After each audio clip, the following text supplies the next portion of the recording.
Hello everyone, welcome to my dear cooking house. আজ আমি আপনাদের সাথে শেয়ার করব শ্রাবণ মাসের সোমবার স্পেশাল সাবু মাখা। ঘরে ঘরে আমরা প্রত্যেক মেয়ে বউরা এই শ্রাবণ মাসের সোমবার পালন করে থাকি। আর এই উপবাসের দিনে তোমরা ঠিক এইভাবেই সাবু মাখা তৈরি করে নিতে পারো। তাহলে আসুন দেরি না করে শুরু করা যাক। এখানে আমি একটা পাত্রে সাবুদানা নিয়ে নিচ্ছি। এখানে আমি ছোট দানার সাবুটা ব্যবহার করেছি। জল দিয়ে দুবার ভালোভাবে সাবুদানাটাকে ধুয়ে নিয়ে 15 থেকে 20 মিনিটের জন্য ভিজিয়ে রাখবো। সাবুটা ভিজতে থাকুক, ততক্ষণে আমি ফলগুলোকে কেটে নেব। এখানে আমি বেশ কয়েক রকমের ফল নিয়ে নিয়েছি। ফলগুলোকে খুব ভালোভাবে জল দিয়ে প্রথমে ধুয়ে নিতে হবে। তবে আপনারা চাইলে আপনাদের পছন্দ মতো যে কোনো ফল নিয়ে নিতে পারেন। এখানে আমি পেয়ারা, শসা, আম আর কলা নিয়ে নিয়েছি।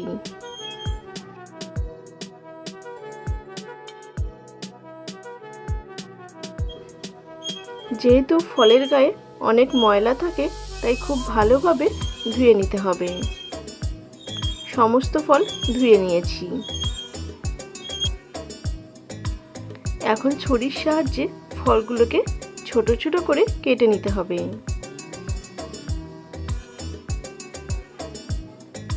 প্রথমে কেটে নিচ্ছি পেয়ারা।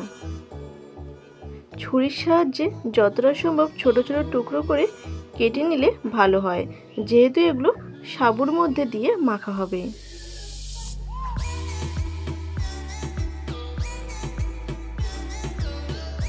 দেখতেই পাচ্ছেন ছোট ছোট চৌকো করে পেয়ারাগুলোকে কেটে নিয়েছি। একটা প্লেটে তুলে রাখবো।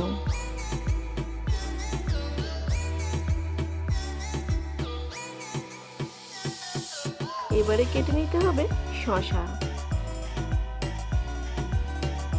এই সাবু মাখা ছাড়াও আপনারা এই উপবাসের দিনে সাবুর খিচুড়িও তৈরি করে নিতে পারেন। খুব শীঘ্রই আমি আমার চ্যানেলে সাবুর খিচুড়ির ভিডিওটা আপলোড করব, আপনারা চাইলে দেখে নিতে পারেন। এদিকে শসাগুলোকেও টুকরো টুকরো করে কেটে নিয়েছি।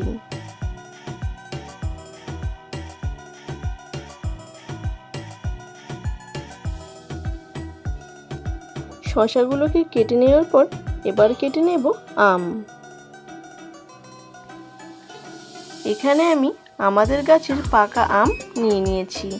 আপনারা বাজার থেকে যে কোনো আম কিনে নিতে পারেন। এই আমগুলো সাইজে ছোট হলেও খেতে ভীষণ মিষ্টি। দেখুন আমগুলোকে ঠিক এইভাবে কেটে নিয়েছি। এবার প্লেটে ছুরির সাহায্যে এভাবে কেটে নেব।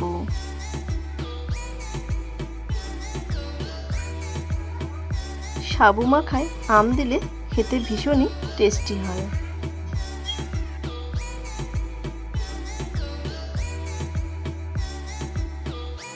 আর সবশেষে কেটে নেব কলা। কলা ছাড়া তো সাবু মাখা ভাবাই যায় না। এখানে আমি একটু বেশি করেই কলাটা নিয়ে নেব।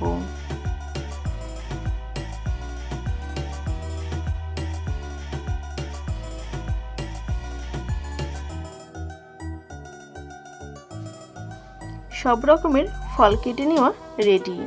কলা, পেয়ারা, আম, শসা।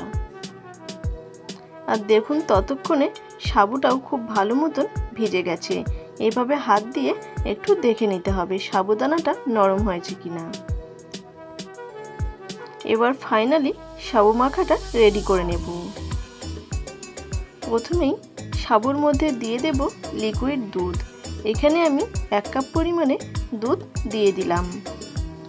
এই দুধটাকে আমি আগে থেকেই গরম করে রেখেছিলাম। এরপর সাবুর মধ্যে দিয়ে দেব বেশ কয়েকটা লাল বাতাসা। তবে বাতাসার পরিবর্তে আপনারা চিনিও দিতে পারেন, তবে বাতাসা দিলে টেস্টটা একটু বেশি ভালো হয়। একটা চামচের সাহায্যে মিক্সড করে নিচ্ছি। এবার একে একে কেটে রাখা ফলগুলোকে অ্যাড করব। প্রথমে দিয়ে দেব কলা। কলাগুলোকে হাত দিয়ে এভাবে একটু ম্যাশ করে দিয়ে দিচ্ছি। তাহলে কলাগুলো সাবুর মধ্যে খুব ভালোভাবে মিশে যাবে আর খেতে ভালো হবে।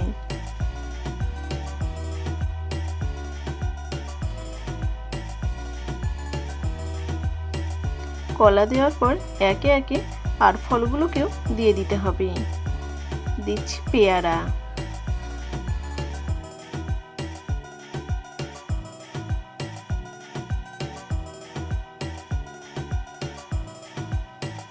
শসা আর আম। তবে আপনারা আপনাদের পছন্দ মতো যে কোনো মিষ্টি ফল, আপেল, বেদানা দিয়ে নিতে পারেন।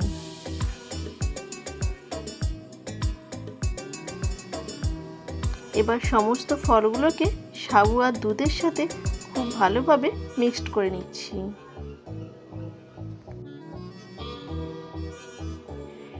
চামচের সাহায্যে ঘুরিয়ে ঘুরিয়ে খুব ভালোভাবে মিক্সড করে নেব। আর সবশেষে অ্যাড করছি বেশ কয়েকটা কিশমিশ। কিশমিশটাকেও মিশিয়ে নেব। কিশমিশ দেওয়ার কারণে সাবু মাখার টেস্ট আরও বেড়ে যাবে। আমার এই সাবু মাখার ভিডিওটি যদি আপনাদের ভালো লেগে থাকে তাহলে অবশ্যই লাইক, শেয়ার এবং সাবস্ক্রাইব করে পাশে থাকবেন।